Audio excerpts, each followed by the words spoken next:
It's something that makes Braunston a bit different to a lot of other villages. Makes it a very distinctive place. And the way in which, as you come from various directions towards Braunston, there's the spire of All Saints sticking up. And it's something which, as boaters approaching Braunston, they know they're getting near Braunston when they see that wonderful spire.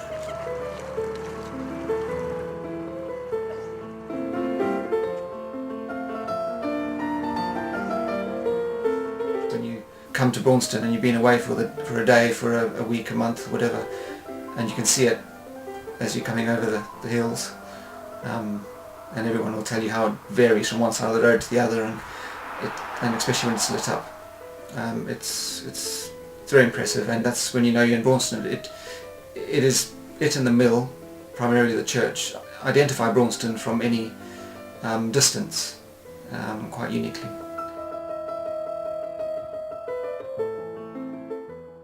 I've lived in the village for 44 years and I like the village, and one of the main centre points of the village is the church, and I'd hate to see it fall down.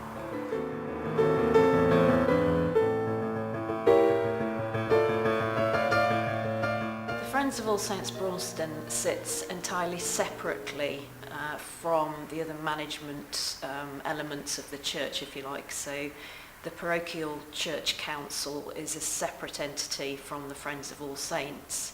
I think what is important to realise is that the money that's required to run the church on a daily basis comes entirely through planned giving from congregation and other members. The Friends of All Saints contributes solely to the upkeep of the building and the fabric of the building, and not towards the running of the church. A secular organisation which would appeal to people who cared for the building and its heritage, and would feel secure that their money wasn't going to, well, what I call incense and candles. There were a lot of repairs that needed doing, and the funds within the PCC, which is the part of the church that runs the financial aspect of it, couldn't raise that sort of sum of money. This is a typical piece of masonry that fell from the church. This one fell and almost came through the roof, but a similar sized one fell from the large window in the east there, and that came down just at the end of the service and made everybody jump about a foot in the air as it crashed into the altar. But at that point, that was when we realised that apart from the roof, there were a lot of other problems with the windows that needed repair. Peter Dickinson, who was the church warden at that time and also a chartered surveyor, worked out what it would cost to do the necessary repairs, and it came to £250,000, and this really shocked everybody. We had to consider all options, right through from do nothing and allow the building to crumble over time, through to knock it down entirely and start again with a more modern structure, and everything in between. What we decided was the building was far too important to do nothing or knock it down, and so we decided to engage on the massive task of trying to raise the money. Well, there was a feeling of actually, I think, despair and depression, that this was an impossible task. We got a grant from the Heritage Lottery, which enabled us to do the bulk of it, and then the Friends topped the rest up. Charles Dunn, particularly, worked extremely hard on structuring an application which followed rigorously the requirements of the Heritage Lottery Fund, and did an immense amount of work. 3 years of work on computer, meetings in Nottingham, meetings in Newark, all to make sure that the final application met the requirements of the Heritage Lottery Fund.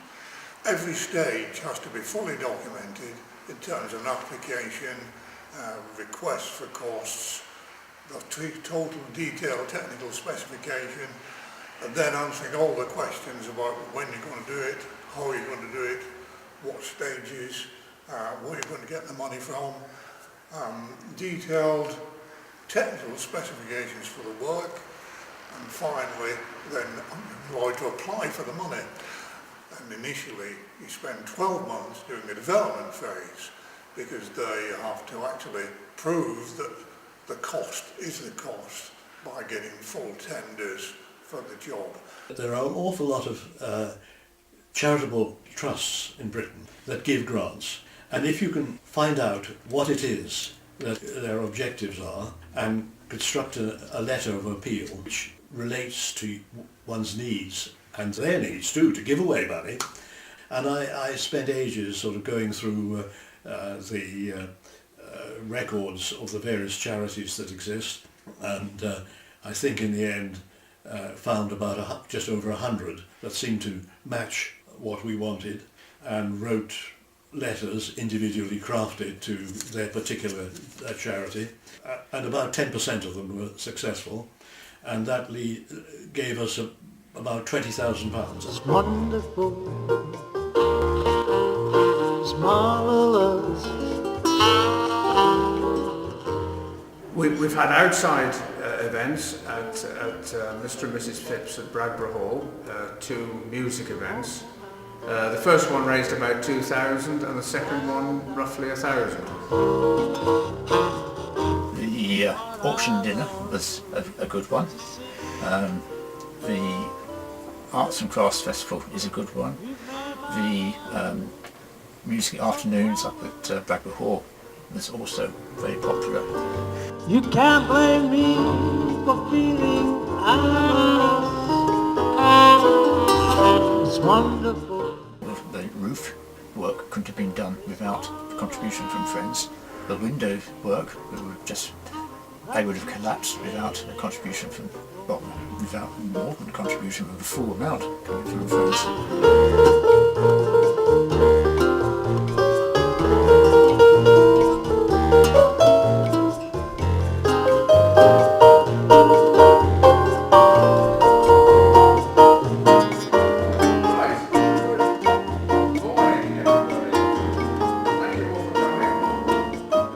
The big one that's coming up is one in the autumn for the Arts and Crafts event, which would completely take over the church.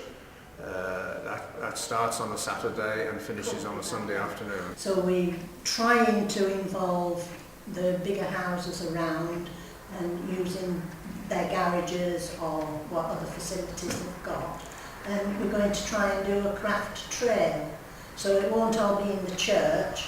They could have things in, like Judith and Nigel's barn, and everything's going really, really well. We've got The timeline was a major attraction of people coming up to the church. That was always produced by the Friends.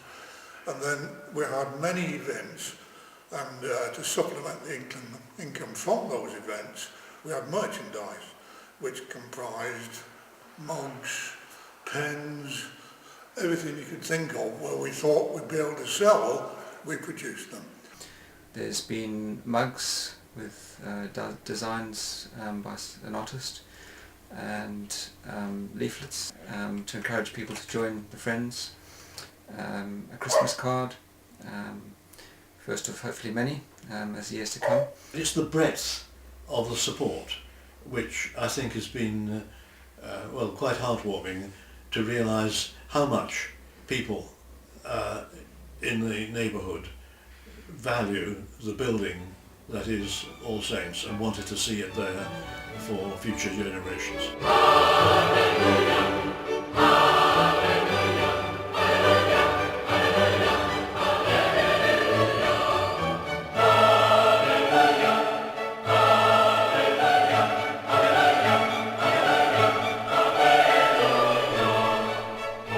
Because of the size of the building and the structure of the building and how it's made, namely Northamptonshire stone, which erodes rather badly through wind and rain, there is going to be an ongoing process of restoration throughout the life of the church. The two big West End windows, one of which is stained glass and the other is clear glass, and the glass itself needs restoring. The masonry around the supports needs restoring as well. It's going to cost around £65,000. Each of you have got your own house. You know, in an ordinary house, there's always maintenance. It's just that we've got a heck of a big house here, and it's 150 years old. It's really important that the work that the Friends have been doing carries on. This is an old building, and there are constant matters relating to the fabric of the building that will raise their head.